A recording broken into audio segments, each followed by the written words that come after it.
విషయాన్ని ప్రస్తావించి ప్రపంచవ్యాప్తంగా ఉన్నటువంటి దాదాపు 120 కోట్ల మంది హిందువుల తాలూకా మనోభావాలతో ముఖ్యంగా ప్రపంచ ప్రఖ్యాతిగాంచినటువంటి తిరుమల తిరుపతి దేవస్థానం అసలు ఒకటి మన రాష్ట్రంలో ఉండడం మన అదృష్టం అయితే దాని ప్రతిష్టని ఏ రకంగా దిగజార్చాలో అనేటువంటి దానికి ఈ రాష్ట్ర ముఖ్యమంత్రి చంద్రబాబు నాయుడు గారు పూనుకోవడం అనేటువంటిది చాలా బాధాకరమైనటువంటి విషయం. నిన్ననే మీ అందరూ కూడా చూశారు, వైఎస్ఆర్ కాంగ్రెస్ పార్టీ గౌరవ అధ్యక్షులు జగన్మోహన్ రెడ్డి గారు పిలుపు మేరకు రాష్ట్ర వ్యాప్తంగా నిన్న పార్టీ శ్రేణులందరూ కూడా పెద్ద ఎత్తున కార్యక్రమాలు చేసి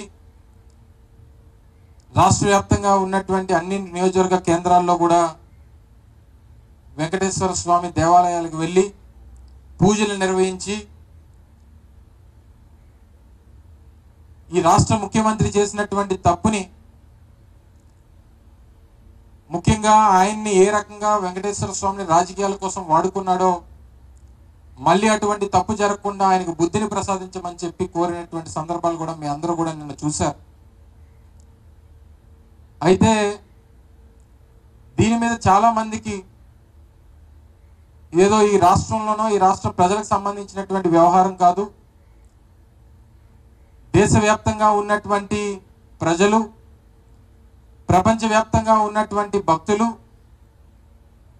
దీని మీద అనేక రకాలైనటువంటి అనుమానాలతో ఉన్నటువంటి సందర్భంలో మా అధ్యక్షులు వారు జగన్మోహన్ రెడ్డి గారు కానీ పార్టీ కానీ ఒకటి కోరుతా ఉన్నాం. ఈ వ్యవహారం ఎప్పుడైతే ఆయన ఈ రాష్ట్ర ముఖ్యమంత్రి మొదలు పెట్టారో దాన్ని తిరిగి తీసుకొని వచ్చి జగన్మోహన్ రెడ్డి గారి మీద రుద్దాలనేటువంటి ప్రయత్నం చేశారు. ఆయన చేసినటువంటి తప్పు, ముఖ్యమంత్రి చేసినటువంటి తప్పు ఎప్పుడైతే ఆయన దొరికిపోయాడో అప్పటి నుంచి పూర్తిగా దీన్ని రాజకీయం చేయాలనేటువంటి ప్రయత్నం చేస్తూ ఉన్నాడు. వాస్తవానికి అసలు ఈ రాష్ట్రంలో కుల రాజకీయాన్ని ఈ రాష్ట్రానికి పరిచయం చేసినటువంటి వ్యక్తి చంద్రబాబు నాయుడు గారు. ఇప్పుడు కొత్తగా మత రాజకీయాన్ని రాష్ట్రానికి పరిచయం చేస్తున్నటువంటి సందర్భాలను మనం ఈ సందర్భంగా చూస్తూ ఉన్నాం. సెక్యులర్ దేశంలో ఉన్నాం, ప్రపంచంలోనే అతిపెద్ద ప్రజాస్వామ్యం కలిగినటువంటి దేశంలో ఉన్నాం, అన్ని కులాలు అన్ని మతాలు అన్ని ప్రాంతాలు ఒకటే సమానం అని చెప్పి ఆలోచనలు కలిగినటువంటి దేశంలో ఉన్నాం. కానీ ఈరోజు మత రాజకీయానికి పునాదులు వేసి రాష్ట్రంలో మతాల మధ్య చిచ్చు పెట్టేటువంటి కార్యక్రమం ఏ రకంగా చేస్తా ఉన్నారో గడిచినటువంటి 10 రోజులుగా మనం చూస్తూ ఉన్నాం. దేనికోసం ఇదంతా అని అడుగుతా ఉన్నాం. ముఖ్యంగా గడిచినటువంటి 100 రోజులుగా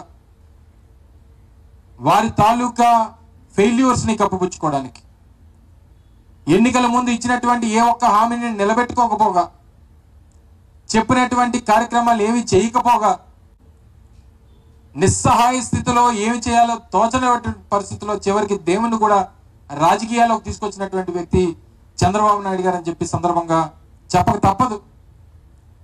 ఎన్ని అంశాలండి ప్రభుత్వంలో వారు అధికారంలోకి వచ్చినటువంటి రోజు నుంచి అధికారంలోకి రావడమే ఏ రకంగా రాష్ట్రంలో విధ్వంసం సృష్టించారో మనం చూసాం. రాష్ట్రంలో వైఎస్ఆర్ కాంగ్రెస్ పార్టీకి సంబంధించినటువంటి కార్యకర్తల్ని ఎంతమందిని పొట్టన పెట్టుకున్నారో చూసాం. వినుకొండలో నడి రోడ్డు మీద మా వైఎస్ఆర్ కాంగ్రెస్ పార్టీ కార్యకర్తని అత్యంత అమానుషంగా నరికి చంపినటువంటి విజువల్స్ చూసాం. దాని మీద పెద్ద ఎత్తున ఢిల్లీలో నిరసన కార్యక్రమాన్ని చేపట్టేటువంటి సందర్భాలు మీరు చూశారు. దాదాపు 35 మంది పైచిలకు ప్రాణాలు పట్టణ పెట్టుకున్నారు. అనేక రకాలైనటువంటి ఆస్తులు ధ్వంసం చేశారు. బుల్డోజర్లతో మా కార్యకర్తలు మా నాయకులకు సంబంధించినటువంటి ఆస్తుల్ని కొలగొట్టేటువంటి కార్యక్రమాలు చేశారు. ప్రభుత్వ ఆస్తుల మీదకి వెళ్ళారు. ఒక పక్క విధ్వంసం సృష్టిస్తూ పూర్తిగా లా అండ్ ఆర్డర్ని గాలికి వదిలేసి ఇంతమంది ప్రాణాలు పట్టణ పెట్టుకున్నటువంటి ప్రభుత్వం ఈరోజు రాష్ట్రంలో ఉండడం చాలా దురదృష్టకరం. ఈరోజు దాంతోపాటు అనేక అంశాలు, ఎంతమంది పిల్లలు ఈరోజు నాణ్యమైనటువంటి నెయ్యి సరఫరా జరగలేదని చెప్పి తిరుపతి ప్రసాదంలో లడ్డూలో కల్తీ నెయ్యి వాడారని చెప్పి విష ప్రచారం చేసినటువంటి ఈ ముఖ్యమంత్రి మరి ఈరోజు రాష్ట్రంలో అనేక పాఠశాలల్లో, అనేక హాస్టల్స్లో, అనేక ప్రభుత్వానికి సంబంధించినటువంటి హాస్టల్స్లో పిల్లలు ఫుడ్ పాయిజనింగ్ అయ్యి నాణ్యమైనటువంటి ఆహారం అందక